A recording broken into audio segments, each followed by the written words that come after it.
Philip, or JP. I'm from DC. Okay. And what do you guys like most about Haiti? Uh, uh, Haiti, first of all, is a beautiful country, and in spite of all things that I know you might see in TVs and radio, but I think it's a beautiful country. And to answer the question, the what I love the most about Haiti is the freedom. The freedom, I mean, like, um, you know, we don't have a good government to think for the people as the U.S. I know for sure you may not love everything about your country, but for sure you have a government to think for you, to decide for you what's good for you. But we don't have that in Haiti. And the reason why I love the freedom is because even if we don't have somebody to think for us, but we always try ourselves to find a way to get through life, to situation. And one more thing I love about Haiti is the people. They never get tired of working. Even problems or difficulties, they are hard workers, and they are easy to please.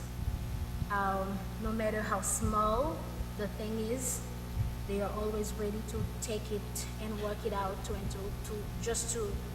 provide for their family, just to have enough to feed their kids, to send them to school. So that's what I love about it. I think it's almost the same thing because people work really hard. People work really hard in the countryside, like to take care of their family. To even though they don't have enough money, they work like they do garden to take care of their family. I think that's a good thing. Like if, about Haiti, I can talk about the climate. We have a good climate, especially in Fisi. The reason I'm talking about is because I'm a countryman and I love the way people work, and I can talk about our culture too. Like every January 1st, people used to visit other people, like eat together, drink together, spend time together. I think that's a good thing. I can say that's a kind of collection that's good for us. That's all.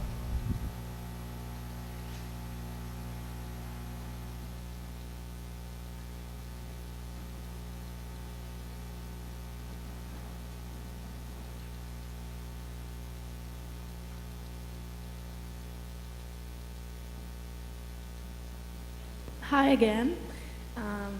I'm just going to talk a little bit about our experience with the worship in Haiti. While we were in Haiti, we went to 2 church services, one on Sunday morning when we arrived in Fursi, and one on New Year's Eve. This was my second trip to Haiti, and even though I still couldn't understand the words being spoken at church, I was deeply touched by the way that the congregation honored God. When we talk about church here in the United States, a service usually lasts around an hour.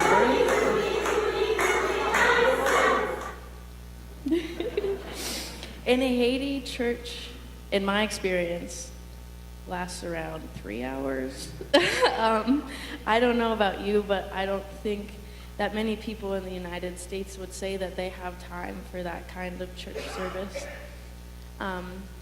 Inside the church services in Haiti, there's a lot of singing, like more singing than I've seen in any church ever.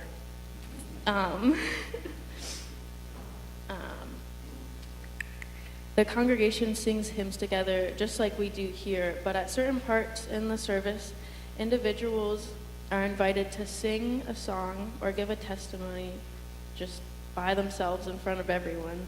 There are even points where everyone in the church prays their own personal prayers out loud all at once. I don't know about you, but that sounds terrifying to me. I find it difficult to get up and talk in front of people, but to them, It is not about talking in front of people. It is solely about giving praise to God.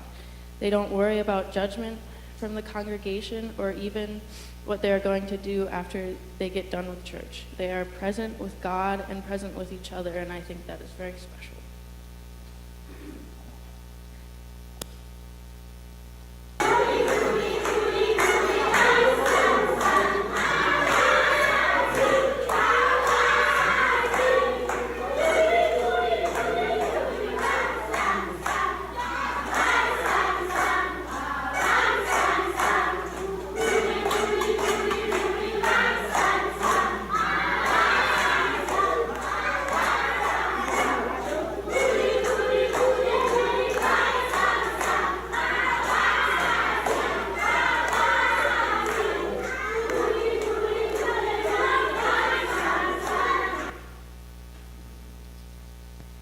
So for those of you that don't know me, my name is Lonnie, and this was my first time to Haiti, and so I'm going to talk a little bit about the conditions there.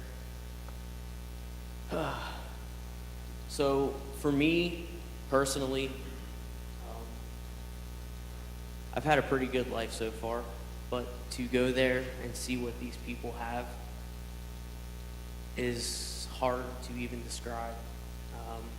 The village of Fursey, obviously, as you can see, the pictures don't do justice for how beautiful that countryside really is. Their living conditions, they live in a room that's probably the size of maybe the bathroom out there, and there's probably anywhere from 6 to 10 people that live in those little one-room huts. They have no bathrooms, no showers. The spring that you saw the kids getting water from, that's about an hour and a half walk downhill, and then an hour and a half, maybe 2 hours uphill. For us, we struggled going down. We were slipping, sliding. We turned around, and there was 2 kids that sprinted down the same hill that we had trouble walking down. But the village of Fursey itself was, for me, it's probably the closest to heaven that you can get without actually being there. I mean, it was beautiful. And then the flip side of the coin, if you go to Port-au-Prince, there was a picture there of a ravine that was filled with trash. And that's basically the way Port-au-Prince is. Their market, they stand on the street, and the vegetables that they farm, they stand right out in the open and sell these vegetables. A lot of them get smashed, the smell of rotten vegetables. When they sell their meat, it sits on a wooden table, kind of like this. There's flies. That's what Port-au-Prince basically looks like. It's to come home and know what we have and to see what they have. It's hard. They're farming kind of like that on the side of a mountain. In the early years of Haiti, for them, their money was charcoal. And so to make charcoal, they had to cut down their trees, and they never replanted those trees. So when it rains there, everything just washes away. So that's, we have farms that we can plant, tractors. They don't have any of that. They do everything by hand. Sorry.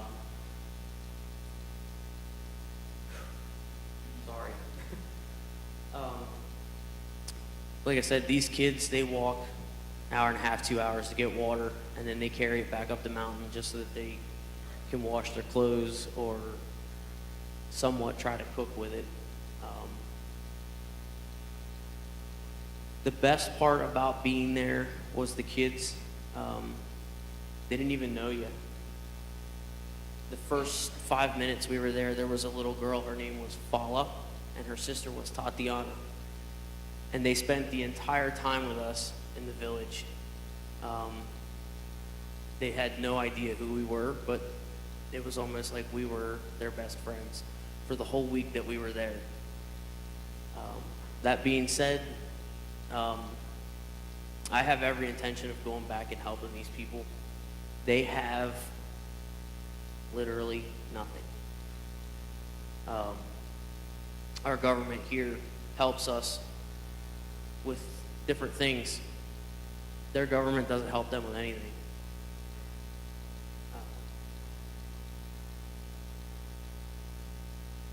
It's just hard to describe, to actually see it in person.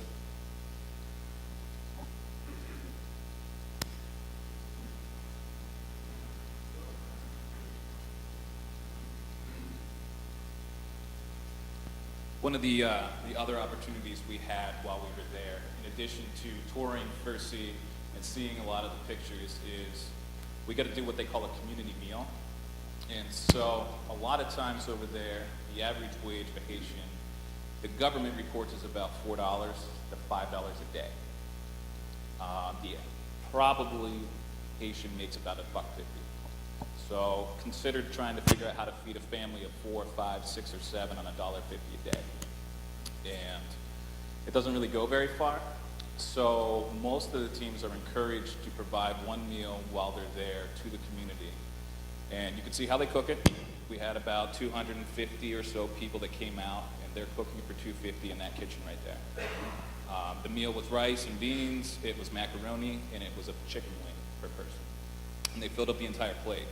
And that was probably the most those kids have had to eat since the last team was there. And so they kind of organized it, and I apologize, that picture's a little dark. Smallest kids in the front, biggest kids in the back, adults outside, and then if there's enough for them, they get to be fed.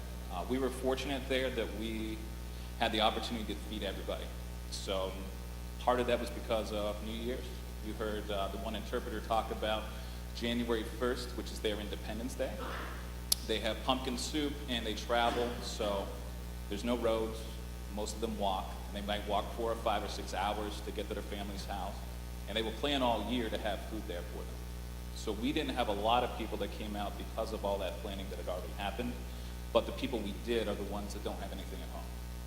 So they're the ones that aren't going to families, they're not going anyplace else to eat, and that's their meal for the day. And it's difficult sometimes to watch them be appreciative of rice and beans on a plate and having a bunch of people standing outside not knowing if they're going to be able to eat or not. You saw some of the pictures before about their farming. Lonnie mentioned there's no machinery. So all those hills and terraces, they're all done by hand. They're all planted, and they're all kind of hoping that the rain doesn't come and wash it all out. So that's one of the blessings that we have, is to be able to provide that food and that opportunity for them. And then obviously they get to eat. And we'll talk a little bit more about that. Ed, if you want to go on to the VBS stuff.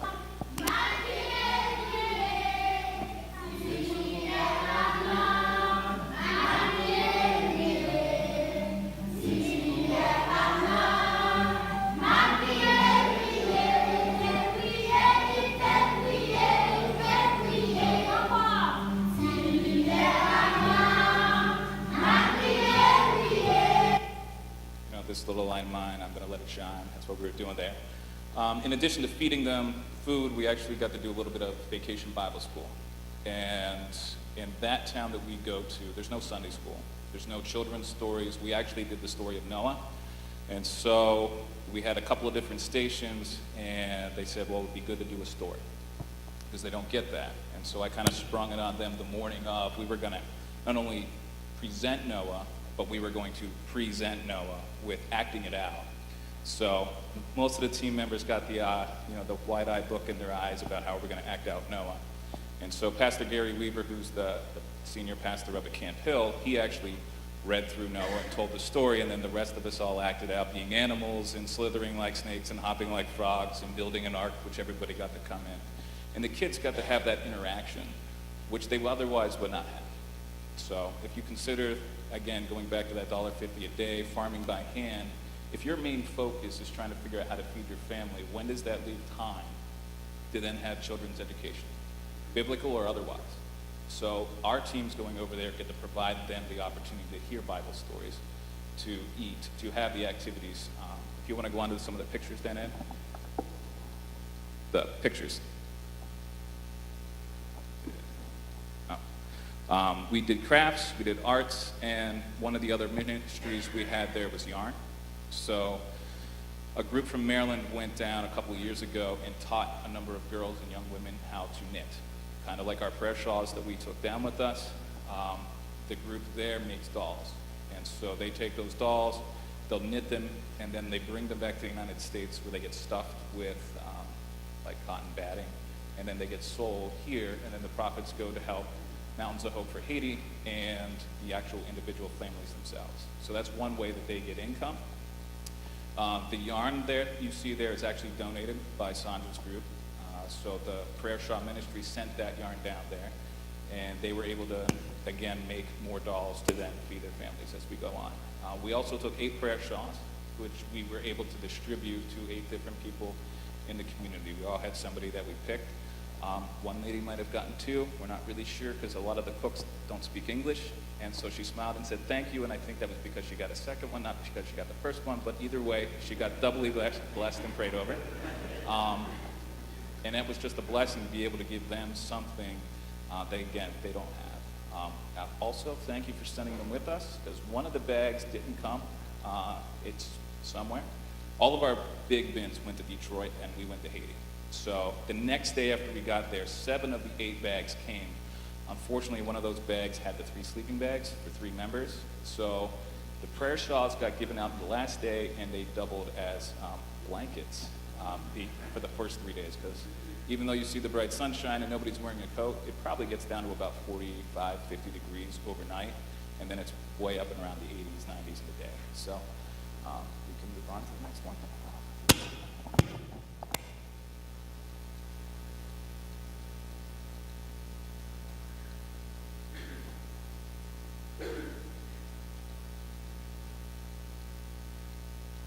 Hi, for those of you that don't know me, my name is Danielle, and I had the wonderful opportunity to go on this trip with my older sister. And I'm going to talk to you a little bit about the community play day that we did. They have this field that's kind of always kept really clean and level, and we got to bring soccer balls and footballs and frisbees, and they had jump ropes and a pair to play with the kids all day long.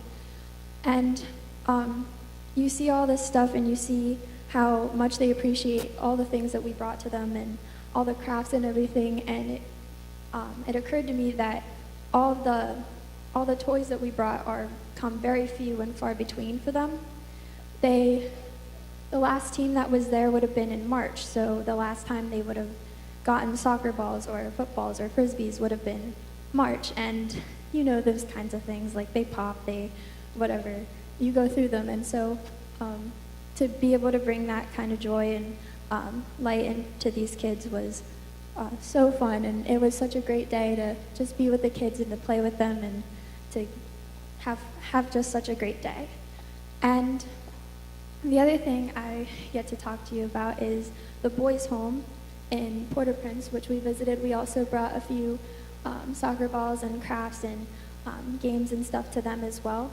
And when we were there, Pastor Gary had told us that people don't tend to stop in there when they go to Haiti. That's not somewhere people tend to really go.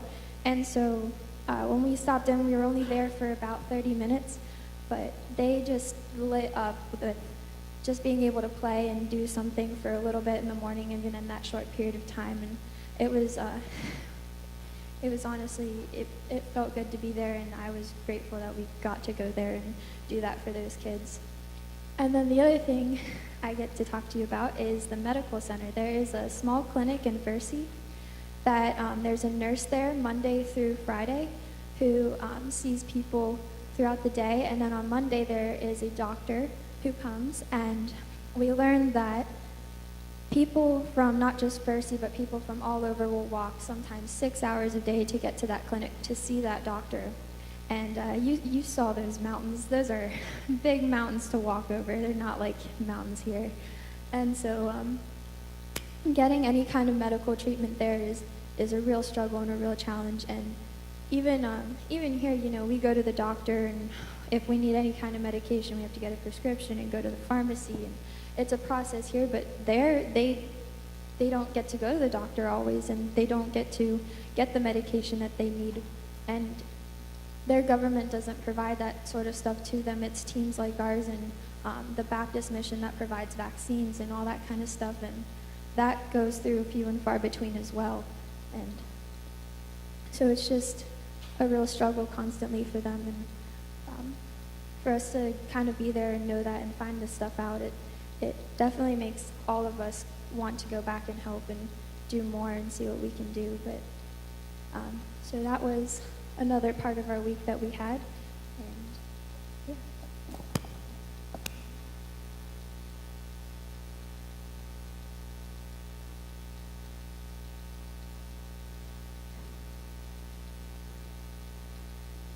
Ryan Carney was unable to actually be here. He's back in school down in Arkansas. But while we were there, he did film a little video testimony, so we'll let you hear from Ryan. All right, so for those of you who don't know me, my name is Ryan. I'm part of the Haiti team that went down to Kersey. And by now I'm sure you've seen all of our photos of the beautiful mountains, the children playing, the food that we fed the people. But the truth is that that's not how it is most of the time. You know, I was talking to the community leaders here, and they told me when we're here is the only time that they get to do that. It's the only time that the kids get to come up to the mountain and play. It's the only time that they get to eat a large meal like that, and that's something that's not okay.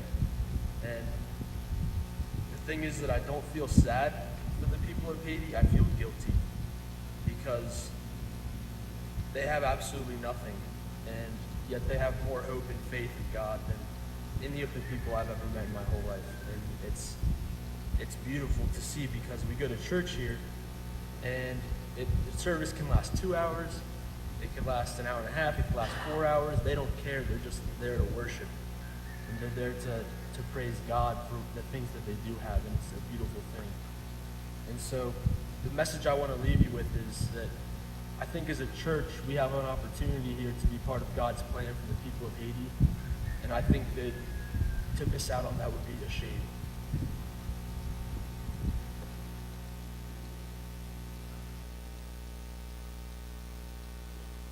What does it mean for you personally, for teams from the U.S. to come, and do most Haitians want us to come? See you guys coming down Haiti means a lot to me. You know, not only because I am an interpreter, you know, that's my job.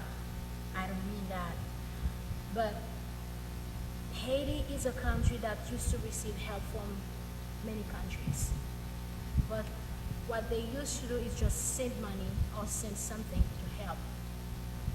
But when you guys leave your home, you leave your family, you know, you leave your comfortable bed, your beautiful restroom, you know, and then come here to use a bucket shower, stuff like that. And then your flexibility, I love it. I love it. And it means like so much to me when I see you. It's not like you just send the money, but you come. You invest not your money, but yourself, your courage, your strength, you know? So it's priceless.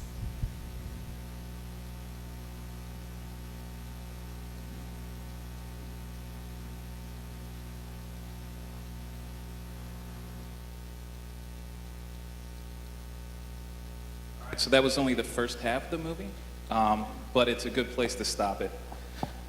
What she was going to go on to say is that the teams that come, she was actually going to get into the biblical part and the worship and the ability to share and help them share and educate both themselves. So we read this morning from 2 Corinthians.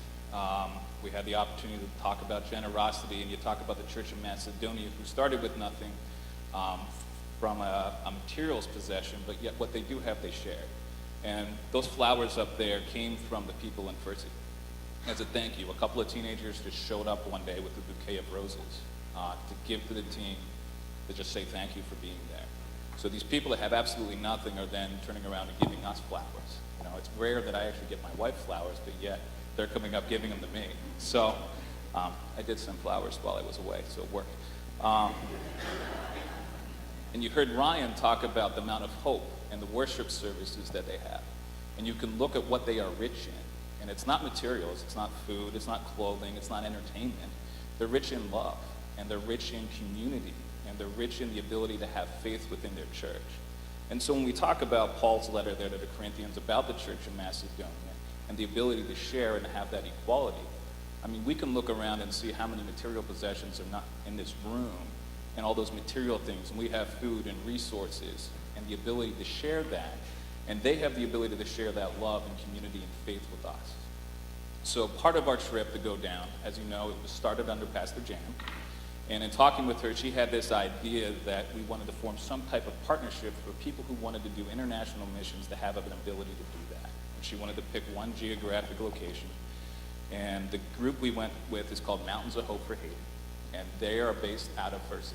And then there's 2 other towns further out from them that you can't get to by car. You got to walk or take a motorcycle or a mule, I guess, if you really want to ride a mule. And so that group has been there since 2004, and they work with the town leaders. So if you heard Ryan talk with them, it's the members of the Farming Association, it's the doctor, it's the guy that gives vaccines that works for the Baptist Mission, it's the pastors there that are their town leaders and figure out what the community actually needs. And so they started by supporting the primary school, and then they moved on to the clinic, and then they're supporting the Farmers Association, and then there's a secondary school. And the town of Percy there has figured out that educating their kids and providing them those opportunities locally keeps them there instead of going into the city of Port-au-Prince and losing them to that society.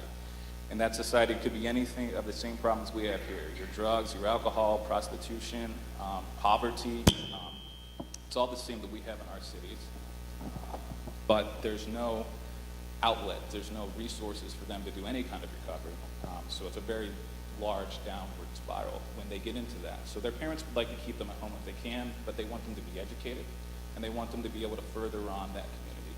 So Mountains of Hope is the organization that we worked with, who also coordinates with other churches from both New York, Pennsylvania, and Maryland to continually do projects there. So we don't do one thing at Middlesex, and another group comes from Carlisle, and a third group comes from Maryland, all doing 3 different projects, none of which we ever did them. So Pastor Jan knew about them, and that's who we went through this time. And coincidentally, the last trip we were there, we met the people, Tom and Wendy Danuskis, who actually run Mountains of Hope for Haiti. And they actually talked to us about it while we were there at the guest center 2 years ago.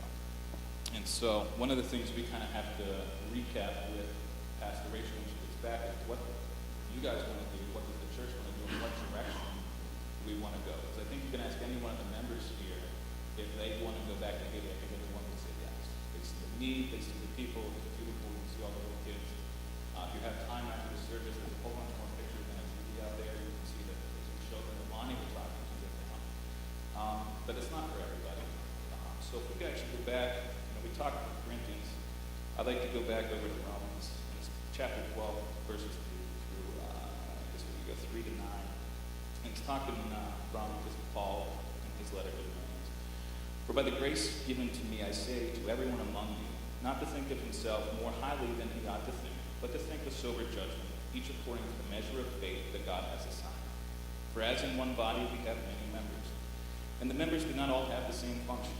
So we, though many, are one body in Christ, and individually members of one another.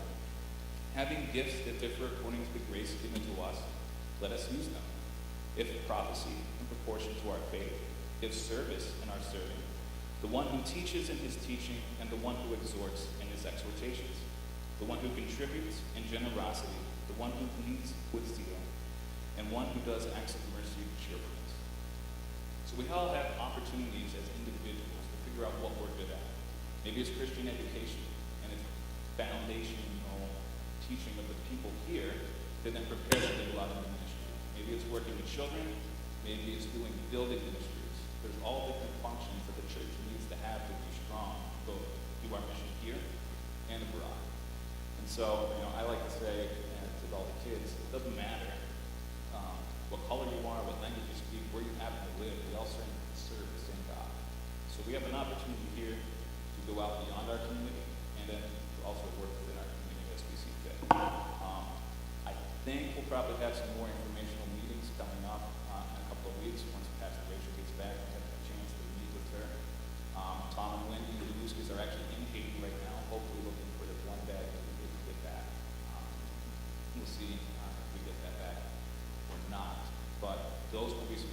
discussions, whether you're interested in doing building, whether you're interested in doing children education, whether you're interested in just financially supporting a different community outside of the United States. So they talked about government, and the interpreter kind of gave it the government that thinks for you, which is not really, I think, exactly what she meant, because I don't think we all think that the government thinks for us. And we have a government who has the ability to have global resources, your fire trucks, your police, your ambulance, your emergency medical services. The entire time we were there, a city of 4.2 million people in Port-au-Prince, I didn't see one fire truck. I saw maybe 3 ambulances, and their ambulances were a Land Rover painted white with the word ambulance spray painted on the side of it. Their police, 10 or 15 police officers that we saw were guys that made assault weapons. You know, the government doesn't exist to be able to provide those services. If you're in the first aid, you call an ambulance, it might be illegal, and it might take 2 or 3 days to get to you. So that's only 20 miles outside of Port-au-Prince, but yet the world is completely different. So those are just things, you know, we won't continue on. I think we're almost out of time today. We do have some more pictures. There's stuff out front. Obviously, we're going to be available to continue to talk to you. The country's beautiful. People are full of love. They need, you know, basic food. I think we, in our service, sometimes need a little bit of faith, a little bit of hope, a little bit of worship. So I had the opportunity to talk at the New Year's service, which I didn't actually plan on. It was kind of like, your team now has the opportunity to say a few words to our congregation, and everybody turned and looked at me. Even Pastor Gary, and I'll throw him under that bus, because, you know, the pastor would normally take that for you. He said, good luck, bud. But what I can tell you from that experience was being in a church on New Year's Eve, no electricity, the generator didn't really work, so it was mostly dark except for some candles and battery light. No sound system. There was no music other than a cappella singing. And you had close to 100 people just singing for 2 or 3 hours, all different kinds of Haitian songs, giving the personal testimonies, praying. And I said to them, I said, we have our service here, and about 3 minutes into it, half the people are looking at their watches trying to figure out, are we going to be able to get to the diner on time for lunch? And yet all of you guys are here for hours on end just praising and worshiping. It's different and heartwarming sometimes to just see the contrast when you have nothing, but yet you give everything. So thank you for listening to us. We have some, I guess, is this the offertory? Would the ushers come forward? Let's give the Haiti team a round of applause.